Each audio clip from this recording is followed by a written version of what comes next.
Hello everyone, welcome back to Swaminarayan Gurukul Vidyapeeth Rapar.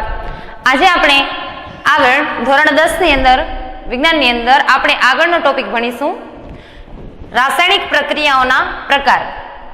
પહેલા તો આટલી વાર આપણે શીખ્યા રાસાયણિક સમીકરણોના સંતુલન કરતા શીખ્યા. આપણે રાસાયણિક પ્રક્રિયા એટલે શું આપણે દરેકમાં જોયું છે કે કોઈ પ્રક્રિયકો અથવા તો બે પ્રક્રિયક એની પાસે પ્રક્રિયા થઈ અને એ બંધ તૂટે છે અને નવા બંધનું નિર્માણ થતું હોય છે અને નવા નિર્માણ દ્વારા આપણને નિપજ પ્રાપ્ત થતી હોય છે અને એ નિપજ આપણને કોઈક અલગ જ એના ગુણધર્મ ધરાવતી હોય છે. તો ચાલો આપણે એનાથી થોડું આગળ એના પ્રક્રિયાના પ્રકાર વિશે સમજીએ. એમાં આપણે સૌથી પહેલા આજે પહેલો પ્રકાર છે સંયોગીકરણની પ્રક્રિયા. એના વિશે આજે સમજાવશું. એના ટોટલ બે પ્રકાર છે, એક સંયોગીકરણની પ્રક્રિયા અને બીજી છે વિઘટનની પ્રક્રિયા. ચાલો સૌથી પહેલા આ પ્રક્રિયા સમજવા માટે એક પ્રવૃત્તિ દ્વારા હું તમને સમજાવીશ. સૌથી પહેલા મેં એક અહીં બીકર લીધું છે. એક બીકરની અંદર થોડું પાણી લ્યો, તમે પાણી ભરવાનું છે. પાણીની અંદર કેલ્શિયમ ઓક્સાઇડ એટલે કે CaO કેલ્શિયમ ઓક્સાઇડ એની અંદર ઉમેરવાનું છે. એ ઉમેર્યા બાદ કેલ્શિયમ ઓક્સાઇડ તમે જોતા હો છો, CaO એટલે કે ઘરમાં જે આપણે કલીચૂનો લગાવતા હોઈએ છીએ, તો એ કલીચૂનો જ અહીંયા લેવાનો છે જેને પાણીની અંદર આપણે ઓગાળ્યો છે. એ ઓગાળ્યા બાદ આપણે શું જોવાનું છે, એની સપાટી છે એને અડકતા સપાટી કેવી લાગે છે એ જોવાનું છે. તો જેવો આપણે કેલ્શિયમ ઓક્સાઇડ પાણીની અંદર ઉમેરીશું અને એને મિશ્રણ બનાવીશું તો આપણે જોશું કે બીકર છે એને બહારથી સપાટી ટચ કર્યાથી થોડું ગરમ લાગે છે. મતલબ કે એની સપાટી કેવી દેખાય છે, થોડી ગરમ દેખાય છે. તો એ ગરમ શું, તો ઉષ્મા કહી શકાય ને. હા, તો આ જે સપાટીની આપણે ગરમી જે બહાર નીકળી એને આપણે હવે સમીકરણ રૂપે સમજીએ કે calcium oxide CaO S four મતલબ કે સોલિડ એટલે કે ઘન પદાર્થ લીધો છે, CaO પ્લસ H2O મતલબ કે પાણી સાથે પ્રક્રિયા કરી છે જે લિક્વિડ સ્વરૂપમાં લીધેલું છે. It gives CaOH twice aqua એટલે કે જલીય દ્રાવણ. એક્વા એટલે કે જલીય દ્રાવણ આપણને પ્રાપ્ત થાય છે. પરંતુ આ સમીકરણ કે જે સંતુલિત જ છે, પરંતુ આપણે એ લખી શકીએ કે એનામાંથી જે નિપજ પ્રાપ્ત થાય છે ત્યાં આપણને ઉષ્મા જોવા મળે છે. કારણ કે આપણે અહીં જોયું કે બીકરની સપાટી અહીં ટચ કરતા કેવી લાગે છે, થોડી ગરમ લાગે છે. તો આ પ્રક્રિયા છે એક સંયોગીકરણની પ્રક્રિયા થઈ કહેવાય. પરંતુ હવે આ સંયોગીકરણની પ્રક્રિયામાં આપણે શું શીખ્યા કે ઉષ્મા ક્યાંક ને ક્યાંક ઉષ્મા પેદા થતી દેખાય છે આપણને. તો ઉષ્માક્ષેપક પદ્ધતિ એટલે કે ઉષ્મા આપણને કઈ રીતે પ્રાપ્ત થાય, જો એની અંદર સૌથી પહેલા પ્રક્રિયક હંમેશા બે હોય છે અને બે પ્રક્રિયક વચ્ચે પ્રક્રિયા થઈ અને એક જ નિપજ પ્રાપ્ત થતી હોય છે, ત્યાં આપણને ઉષ્માક્ષેપક પ્રક્રિયા જોવા મળતી હોય છે. હવે ઉષ્માક્ષેપક પ્રક્રિયા એટલે શું અને ઉષ્માક્ષેપક પ્રક્રિયાનું ઉદાહરણ દ્વારા હું તમને સમજાવું. તો જે રાસાયણિક પ્રક્રિયામાં નિપજના નિર્માણની સાથે જે રાસાયણિક પ્રક્રિયા આપણે કરીએ છીએ એમાં નિપજનું નિર્માણ થાય, એની નિપજ નિર્માણની સાથે ઉષ્મા મુક્ત થતી હોય તેને ઉષ્માક્ષેપક રાસાયણિક પ્રક્રિયા કહેવાય. આપણે અહીં જોયું કે બે પ્રક્રિયક લીધા છે અને બે પ્રક્રિયક દ્વારા કોઈ એક નિપજ પ્રાપ્ત થતી હોય છે, એની અંદર ઉષ્મા આપણને પ્રાપ્ત થતી હોય તો એને ઉષ્માક્ષેપક રાસાયણિક પ્રક્રિયા આપણે કહી શકીએ છીએ. હવે એના કેટલાક ઉદાહરણ છે, ઘણા બધા ઉદાહરણ આપણે લઈ શકીએ છીએ. અહીં આપણે કલીચૂનાવાળું જોયું છે.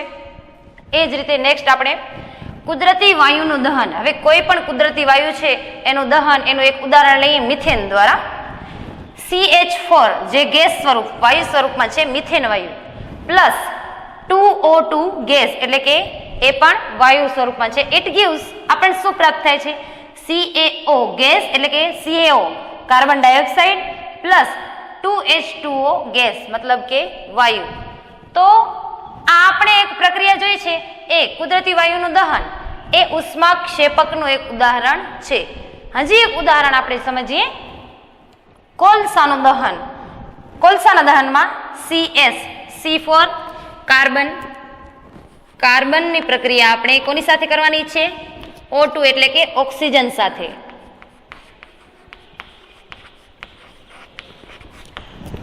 કાર્બન જે સોલિડ ઘન અવસ્થામાં છે પ્લસ O2 ઓક્સિજન જે ગેસ G ફોર ગેસ એટલે કે E વાયુ સ્વરૂપમાં છે. ઇટ ગિવ્સ એમાંથી નિપજ પ્રાપ્ત થાય છે CO2 કાર્બન ઓક્સાઇડ આપણને પ્રાપ્ત થાય છે જે ગેસ વાયુ અવસ્થામાં છે પ્લસ ઉષ્મા આપણને એને અંદરથી ઉષ્મા પ્રાપ્ત થાય છે અથવા તો આપણે નિપજમાં અહીં ઉષ્મા દર્શાવી શકીએ છીએ કારણ કે જે પ્રક્રિયા કરી એની અંદર ઉષ્માનું વહન થયું કહેવાય છે. તો આ પ્રક્રિયા છે એને ઉષ્માક્ષેપકના કેટલાક ઉદાહરણ આપણે સમજ્યા. હવે અહીં જોયું તમે કે સંયોગીકરણની પ્રક્રિયા ને એની અંદરથી ઉષ્મા કેવી રીતે ઉત્પન્ન થાય એ જોયું. હવે વિઘટનની પ્રક્રિયા આપણને સમજીએ. સંયોગીકરણની પ્રક્રિયા જોઈ. વિઘટનની પ્રક્રિયામાં શું છે એક તમને ઉદાહરણ પ્રવૃત્તિનું એક ઉદાહરણ દ્વારા તમને સમજાવું છું. ફેરસ સલ્ફેટને ગરમ કરી અને વિઘટનની પ્રક્રિયા કરવી. ફેરસ સલ્ફેટ લેવાનું છે એને સ્પિરિટ લેમ્પ કે બર્નર વડે એને ગરમ કરવાનું છે. જેમ કે અહીં એક નાની એવી આકૃતિ દોરીને સમજાવું છું. કોઈ સ્ટેન્ડ લઈ અને કસનળીને આપણે ઉષ્મા આપવાની છે. સમજી લો કે આ સ્ટેન્ડ છે. સ્પિરિટ લેમ્પ વડે આપણે કસનળીની અંદર શું ઉમેરવાનું છે? Ferrous sulphate. તો માની લો કે ફેરસ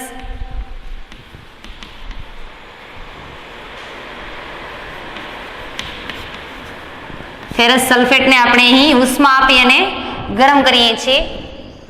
હવે શું થશે આપણે એની પ્રક્રિયા જોઈએ. એક સૂકી ઉત્કલન નળી લ્યો કે જેમાં આશરે 2 ગ્રામ જેટલું સ્ફટિકમય ફેરસ સલ્ફેટ લેવાનું છે. કેટલું લેવાનું છે? ઓનલી 2 ગ્રામ. મતલબ કે 2 ગ્રામ જેટલું આપણે એની અંદર સ્ફટિકમય ફેરસ સલ્ફેટ ઉમેરવાનું છે. આ ઉત્કલન નળીને બર્નરની જ્યોત ઉપર ગરમ કરો. બર્નરની જ્યોત જે આપણે અહીં ગરમ થવા મૂકી છે એક બર્નર લેવાનું છે એના ઉપર જ્યોત ઉપર એને ગરમ થવા દેવાની છે કસનળીમાં. ગરમ કરતી વખતે સ્ફટિકમય ફેરસ સલ્ફેટને ધ્યાનથી જુઓ. જે આ ગરમ થાય છે ફેરસ સલ્ફેટ એને ધ્યાનથી જુઓ અને પછી એ પ્રક્રિયા થઈ ગયા બાદ આપણને ફેરસ સલ્ફેટ એક અતિશય દુર્ગંધ આપે એવી અહીં દુર્ગંધ પ્રાપ્ત થતી હોય છે. આપણે એ જ રીતે જેમ કે ડુંગળી લસણ એની દુર્ગંધ આવતી હોય છે એ જ રીતે આપણે ફેરસ સલ્ફેટને પણ ગરમ કરી અને ઉષ્મા આપશું તો એક પ્રકારની એવી અતિશય દુર્ગંધ જેવી ઉત્પન્ન થતી હોય છે. હવે આગળ આ પ્રક્રિયાને આપણે રાસાયણિક સમીકરણ સ્વરૂપે કઈ રીતે લખી શકીએ? આપણે અહીં શું લીધેલું છે તો કે એક લીધેલું છે ફેરસ સલ્ફેટ. તો FeSO4 એટલે કે ફેરસ સલ્ફેટ. ફેરસ સલ્ફેટ જે S એટલે કે સોલિડ ઘન પદાર્થ લીધો છે આપણે. પછી એના ઉપરથી નિપજ પ્રાપ્ત થશે. અહીં આપણે શું આપી છે? નિપજમાં પણ ઉષ્મા આપી છે. અને આ ફેરસ સલ્ફેટ છે એ કેવા રંગનો છે તો કે લીલા રંગનો હોય છે. જે આપણે અહીં લીધો છે તો આપણે એ પણ લખી શકીએ છીએ કે લીલા રંગનો હતો. લીલા રંગ. આપણને નિપજ જોઈએ Fe2O3 જે સોલિડ જે ઘન અવસ્થામાં પ્રાપ્ત થાય છે. તો Fe2O3 એટલે કે આપણને પ્રાપ્ત થયું ફેરિસ ઓક્સાઇડ પ્રાપ્ત થાય છે. પ્લસ બીજું પ્રાપ્ત થાય છે SO2 જે ગેસ વાયુના સ્વરૂપમાં છે. SO2 એટલે કે સલ્ફર ડાયોક્સાઇડ પ્લસ આપણને સલ્ફર ડાયોક્સાઇડ પ્રાપ્ત થાય છે.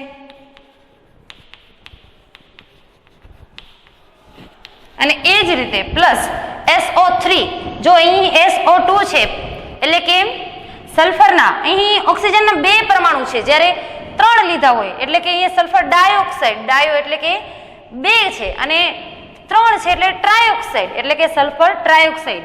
SO3 sulphur trioxide.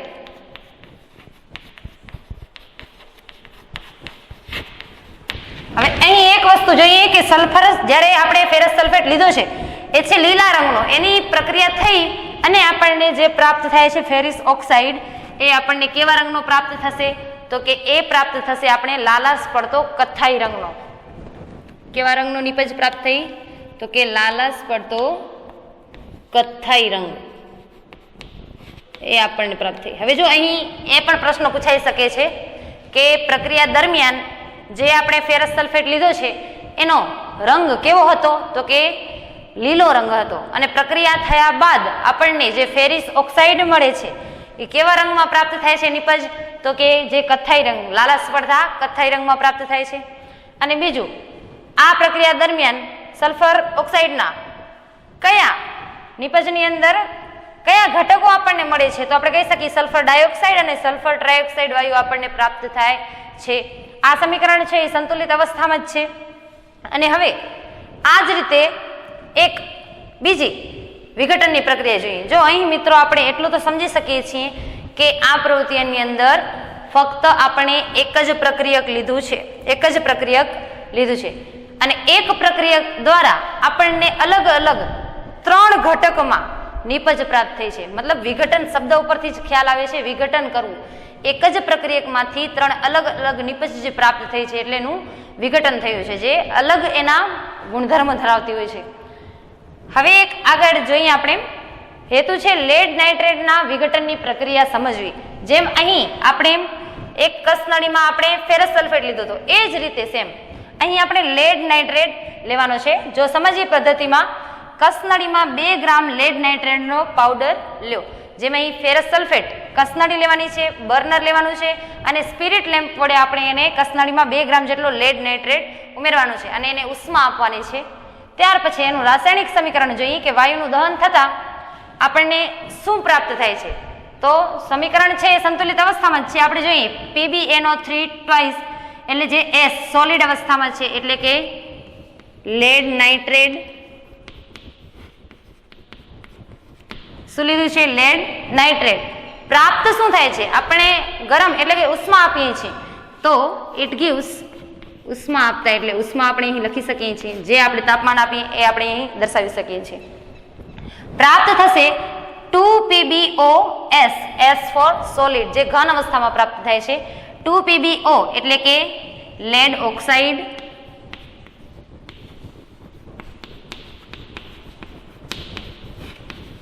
Plus 4NO2 gas, જે વાયુ અવસ્થામાં પ્રાપ્ત થાય છે. આપણને જે નાઇટ્રોજન ઓક્સાઇડ પ્રાપ્ત થાય છે, નાઇટ્રોજન ઓક્સાઇડ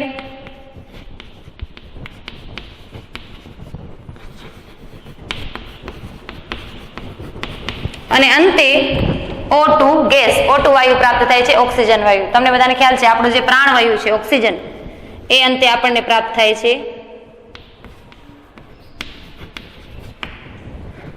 અને એ અહીં આપણે જોયું છે નાઇટ્રોજન ઓક્સાઇડ છે કેવા રંગનો થશે? કથ્થાઈ રંગનો જે પ્રાપ્ત થાય છે. આ આપણને જોઈ વિઘટનની પ્રક્રિયા. એક જ પ્રક્રિયક છે. અહીં કેટલા પ્રક્રિયક છે? પ્રક્રિયક માત્ર એક છે અને આપણને એક પ્રક્રિયક દ્વારા વિઘટન પ્રક્રિયા થાય છે ત્યારે કેટલા ઘટક તત્વો પ્રાપ્ત થાય છે? તો કે 3 અહીં પ્રાપ્ત થયા. શું પ્રાપ્ત થઈ? એ આપણને નીપજ પ્રાપ્ત થઈ. એક પ્રક્રિયકમાંથી અલગ અલગ 3 ઘટકો પ્રાપ્ત થાય છે અને વિઘટનની પ્રક્રિયા આપણે સમજી.